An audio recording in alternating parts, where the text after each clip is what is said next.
professional trumpet player, but tonight he doesn't want to play. But they want to hear you. Come on, Marty. Sit down, sit down. Let's go, Phil. Phenomenal, Phil. Daddy. Phenomenal, Phil. Let me get the No, good leave me alone, Daddy. Let's go, Phil.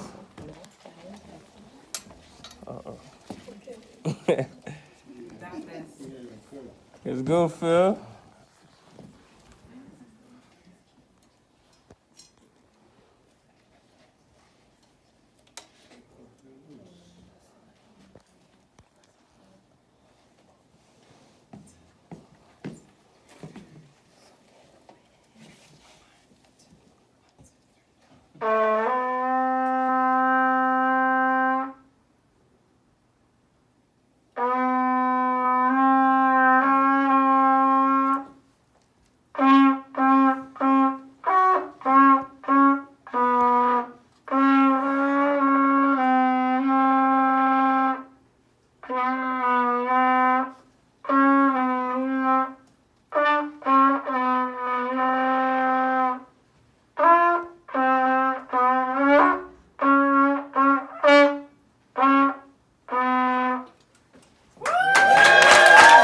Phenomenal, Phil.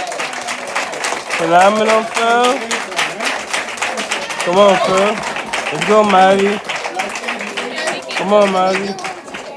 Marty. Come on. Let's perform with Mom. Thank you again for your applause for Philip Michael. Thank you, Philip Michael. All right. He's like, okay, whatever. I'm tired. My hair,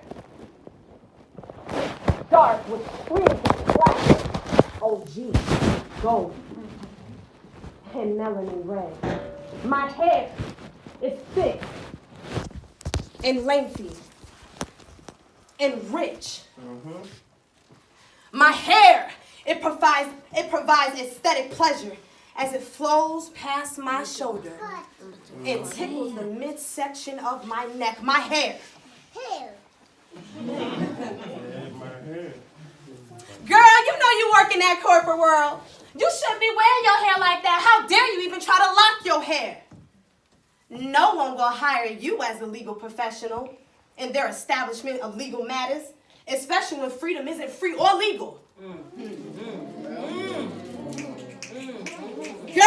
you can't possibly wear your hair like that. All they would do is just stick their tongue out like this at you.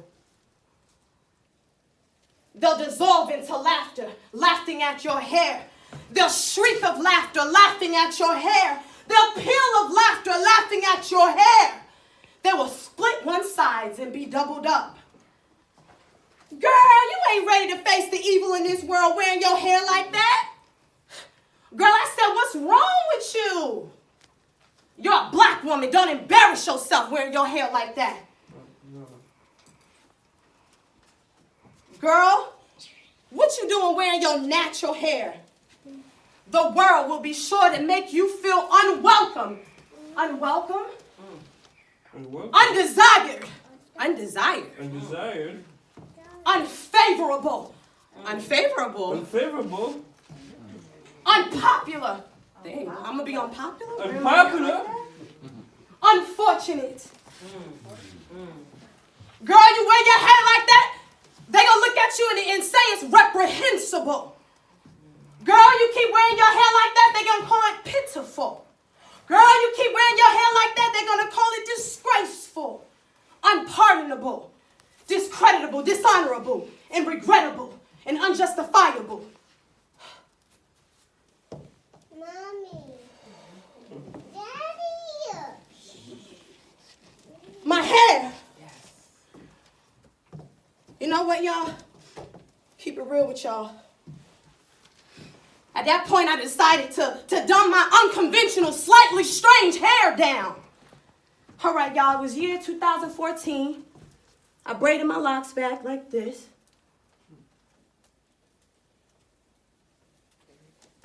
I said it was year 2014 and I braided my locks down like this. I slapped the wig cap on it, which squeezed my scalp firmly compacted and compressed. Oh, the discomfort I felt when placing this make-believe shield on my head, just to cover who I really am. Not to mention, the more and more that I wore the wig, the more oven-like, sweltering, airless, and sultry. My scalp couldn't even breathe. The heat from the infamous hide who you really are wig was drenched and saturated. It drenched and saturated my natural coils and curls. Yet TIERASTYN still wasn't ready to reveal who she really was to society. By this time, it was about 3 months before I graduated college as a legal professional. God blessed me to work right alongside a self-assured role model. I was wearing my wigs and my wig cap. I said I was wearing my wigs and my wig cap. I decided to reveal to her. I said, my hair isn't really like this. I cried out to her. I said, my hair isn't really like this. She said, what do you mean? I said, my hair is locked. I said, my hair is not really like this. She said, you have locks? I said, I have locks under this. I have locks under this. She said, girl, if you don't show your natural hair. I went home. I came back, and it was like that. She said, I came back to my self-assured role model. She said, girl, your locks are lavish with an infinite, inexhaustible, superabundant beauty. Your locks are lavish.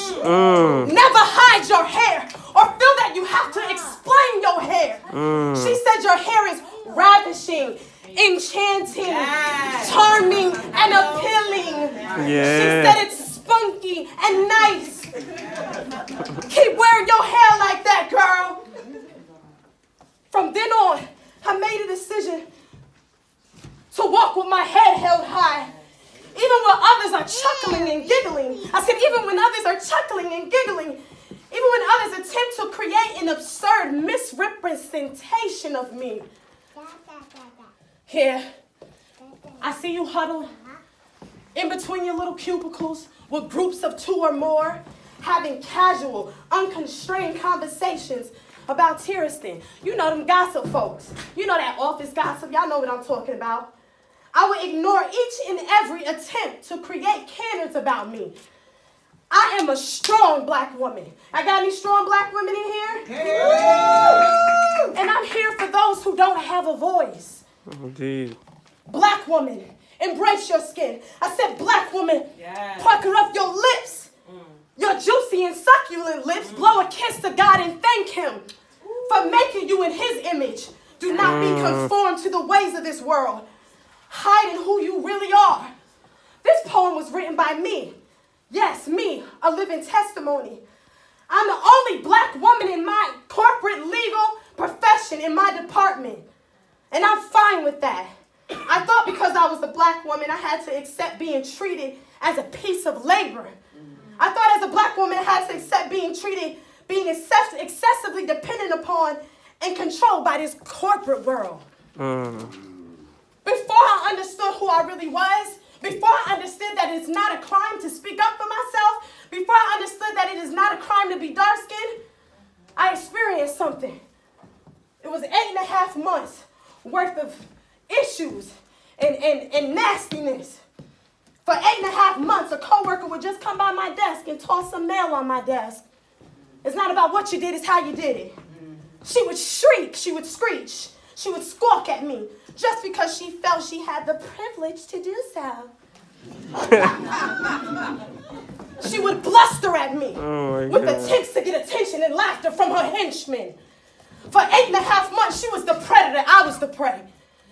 She consciously targeted me just because she knew that the systematic bullying gave her permission to do so. During these 8.5 months, I was newly hired to this corporate career gig. I was petrified to speak up. I was petrified to prove that no one is worthy of being bullied. because of my difference in mannerism, because of my difference in color of skin, because of my difference in hair, does not mean I'm bait for bullying. I am not bait for bullying. My inner TIERASTYN, well-pleasing in God's sight, said enough is enough. There's no more psychological and spiritual abuse for TIERASTYN. I never responded.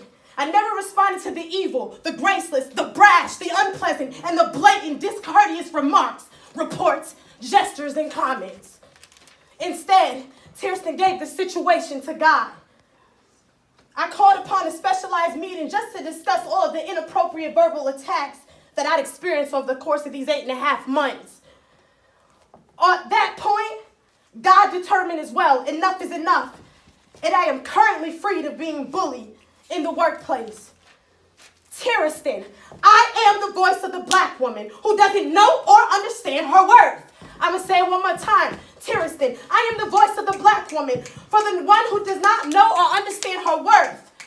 No more will I be ashamed. No more will you black women be ashamed of your hair, your full lips, your plump noses. We will continue to build our children up. I said we will continue to build our children up and raise them up in their own skin and loving their own skin righteously. Now, don't get me wrong, there will always be naysayers. I said, don't get me wrong, there will always be naysayers and challenges. Yet you shall trust God as TIERASTYN does and allow God to blossom you into that confident, beautiful black woman, unveiled. Thank you.